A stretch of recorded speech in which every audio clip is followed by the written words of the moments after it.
The Charlie's Dodge Chrysler Jeep Ram Big Board Friday. Sponsored by Ralphie's Food, Sports, Fun.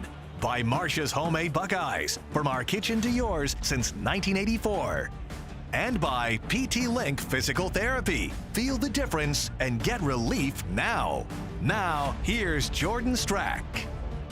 Welcome into our final Charlie's Dodge Chrysler Jeep Ram Big Board Friday show of the year. We are over at Savage Arena tonight where the MAC champion Toledo Rockets wrapped up their regular season. We will have highlights from this game in a little bit. We will also have the full night of high school hoops coming up shortly, but we start tonight with a trip to Columbus on the line in high school hockey. The district final, Northview and St. Francis from Tamo. One of these two schools has represented Northwest Ohio in the state final for every year since 2010. Less than 2 minutes into this one, Devin Holmeyer into the zone. He gets off a shot, the rebound out front, and John Jaros buries it for the first goal of the game. Now it's a 2-0 Knights lead. Riley Box takes a shot, puck off the pads right out front. It's Jaros for his second goal of the night and a 3-0 lead. Northview would get one back here, though. Just seconds left in the first period. Cam Horvath's initial shot is stopped, but he banks home a rebound. That would get the Wildcats on the board. Go to the third now. It's a 4-1 game. Knights on the power play, but Northview gets it up to Horvath. The puck at the blue line, his second goal of the night, but the Knights were just too much. St. Francis has an empty netter, and for the second year in a row, they are heading to the state Final Four. Christy Kopanis has more. That was the exact start that St. Francis wanted and the exact start that Northview didn't. John Jaros put the first goal away a minute 30 into this one, and then the Knights added two more. Northview in a huge hole tried to climb out of it, but it was too little, too late, and the Knights are headed back to the state Final Four. The feeling's indescribable. I mean, it's just overwhelmed. You know, you work so hard and you think you're good enough, you don't know if you're good enough, and then when you win the game, you're like, oh, we got a shot now. I mean, we played one heck of a team. It felt very important because first goal always gets the team going, and we just got to build off of that, and we can't stop off of that. Especially because last year we did the same, and we got the state taken away from us, so what happened? And just going back feels so great. You know, it's amazing. We went undefeated on the season. We had 3 losses the entire year, and for it to finally pay off with a district title, it's amazing. The season's not over, and we got another step, another hurdle to come over, and maybe we can get something done. This is the exact spot that St. Francis was in last year when their season came to a halt because of the coronavirus. They are ready to finish that unfinished business. Reporting from Tamo, Christy Kopanis, WTOL 11. Christy, thanks. On to the hoops now. The Napoleon girls trying to finish what they started last year. Back into the regional final, taking on Norton at Mansfield Senior. First quarter, Lady Cats trailing. Kaylee Ressler, though, fights off a defender. It's a nice jump shot. That would close the gap a little. Then, second quarter, Napoleon down 6. Well, make it 3 after this. Sophia chips a 3. Lady Cats would lead at the half by 1. Third quarter, it would get even better for Napoleon. Good ball movement. Ends up with a wide open Wrestler. She would nail this. Napoleon goes up by 4. And then the very next Lady Cat possession, Chips left wide open. She hits a 3. Napoleon starting to pull away in this thing. And then in the fourth, they're feeling it. Taylor Strock. She would come up with a steal, goes all the way in for the layup. Napoleon, an amazing run once again. They win another regional title, 47-35. John Monk has more. Jordan, you can feel the energy from the Napoleon bench and the fans in the stands. The expectations were pretty high to earn their spot back into the state Final Four for the second consecutive year, but they had to earn it here tonight in Mansfield after an ugly first quarter. Second quarter seemed to right the ship a bit, and then in the second half, lights out on offense as Kaylee Ressler had 13 points tonight, most of those behind the three-point line. Lady Cats win their second consecutive regional title, 47-35. This year came with its own challenges, and especially with the stress of COVID and everything.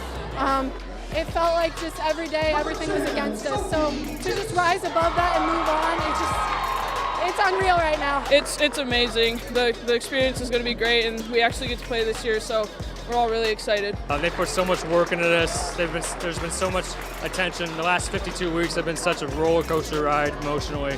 For them to keep plugging away every day and keep working hard to make this a goal and it's an accomplishment. Just can't say enough about the kids and everything they've done. So now reporting from Mansfield, I'm John Monk, WTOL 11. All right, John, thanks. Boys districts now. A couple of track rivals playing for a trip to the regional. Findlay and St. John's, third quarter of this one. Titans up 9. They would add to it here in transition. Brady Lichtenberg up ahead to C.J. Hornbeek. He is open in the corner and knocks down a 3. But the Trojans showing a little fight. Max Roth dishes it down low to Dylan Ankney. The pump and the finish of the basket for 2. And then later, Max Roth gets it on the wing. Gets open, lets it fly from deep and knocks it down. Findlay would trim the deficit, but just too much from St. John's tonight and too much from Hornbeek. Here, the drive and the basket, shrugs off a defender. He scores it, and then guess who? Hornbeek again. This time, a triple from the corner. He led the way with 24. St. John's wins at 41-26, and they're headed to the regional. It feels great, man. We was together this whole season. Through COVID or not, we love each other as brothers. If we know we had to win this game, and we know we won it, and we want to keep going. They're potent, though. They can do a lot of good things. So, you're never, it's 0-0 going into that second half. But we really defended well in the first half and kind of set the tone. And then when the ball goes to the basket a little bit, it helps. It feels fantastic. It's great for St. John's Jesuit, great for these guys. We got 6 seniors and a senior manager that are they exemplify everything we want and young men at St. John's, and I'm just proud for our team.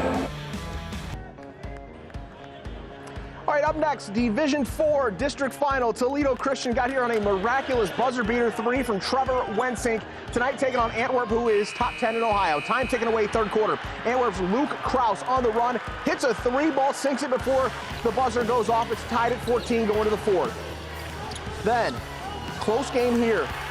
Trevor Wensink down the lane, slips underneath traffic. That would give TC the lead.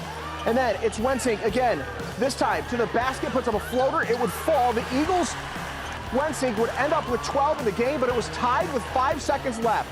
Antwerp runs an inbounds play, gets it to Jagger Landers, and he does the rest. A step back 3 for Antwerp in dramatic fashion. TC loses a heartbreaker, 23-20. I'm incredibly proud, ridiculously. The passion that those guys had, the work ethic and everything. I love them, and it's going to be tough. Coached them 10 years, that senior class. I coached them when they were in 3rd grade, little bitty ball, and that's been a heck of a ride. Really, the coaching at Toledo Christian has been the honor of my lifetime, and coaching that group's just been beyond ridiculously thrilling and fun. So proud of them. We said going in we were going to battle them for 32 or 36 or whatever it took, and we did. Up next in Division 4, down at Liberty Benton, Calvert taking on Cary. Calvert trying to make it back-to-back trips to the regional. Cary getting it done early on, though. Caden Pillmore, one-on-one, strong take to the bucket, lays it up and in for 2. Blue Devils up early. Calvert, though, hanging right in this thing. Garrett Spawn, great look to a cutting Nick Seifert. He would lay it up and in. Calvert right in this thing, but it's just too much from the Blue Devils. Pillmore at the top, steps into a 3 and buries it. Cary wins the district title, 52-46.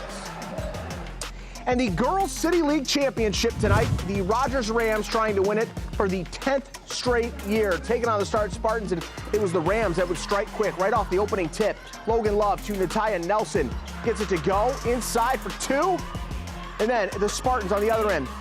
Tylea Garrison, nice little bounce pass inside to Brianna Foster, who gets the layup to go off glass.